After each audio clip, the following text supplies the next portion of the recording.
বাংলাদেশের স্বাধীনতাকে হরণ করার অপচেষ্টা চালিয়েছে।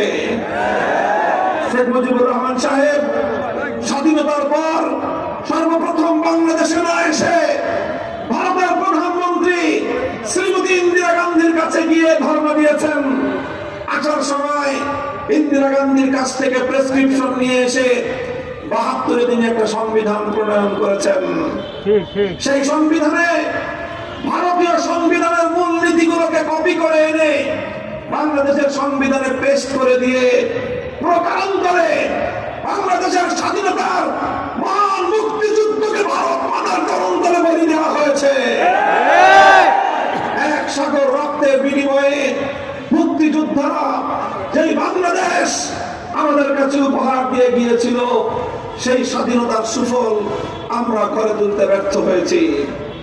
আজ বলতে লজ্জা লাগে, স্বাধীনতার ৫৫টি বছর অতিক্রান্ত হয়েছে, এত সরকারের পরিবর্তন হয়েছে, আজও পর্যন্ত বাংলাদেশের স্বাধীনতা যুদ্ধে আত্মদানকারী বীর শহীদদের রাষ্ট্রীয়ভাবে কোনো তালিকা প্রণয়ন করা হয় না। মুক্তিযুদ্ধের নামে চাঁদাবাজি হয়েছে, মুক্তিযুদ্ধের নামে ভাগ বাটোয়ারা হয়েছে, মুক্তিযুদ্ধকে বিক্রি করে ক্ষমতার মসনদ দখল করা হয়েছে, কিন্তু মুক্তিযুদ্ধে বীর শহীদদের নির্ভুল কোন তালিকা প্রণয়ন করার উদ্যোগ নেওয়া হয় নাই।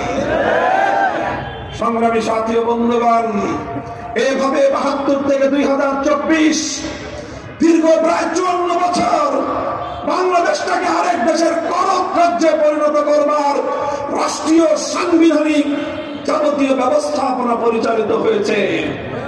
আর যখনই এদেশের মানুষ মুক্তির জন্য পাগল হয়েছে, এদেশের মানুষ যখনই আধিপত্যবাদের বিরুদ্ধে কথা বলেছে, এদেশের মানুষ যখন ভারতীয় আধিপত্যবাদের শৃঙ্খল থেকে নিজেদেরকে মুক্ত করার চেষ্টা চালিয়েছে, তখন তাদেরকে স্বাধীনতা বিরোধী, জঙ্গিবাদী, রাজাকার ইত্যাদি ট্যাগ দিয়ে তাদের উত্থানকে ঠেকিয়ে দেওয়ার চেষ্টা করা হয়েছে।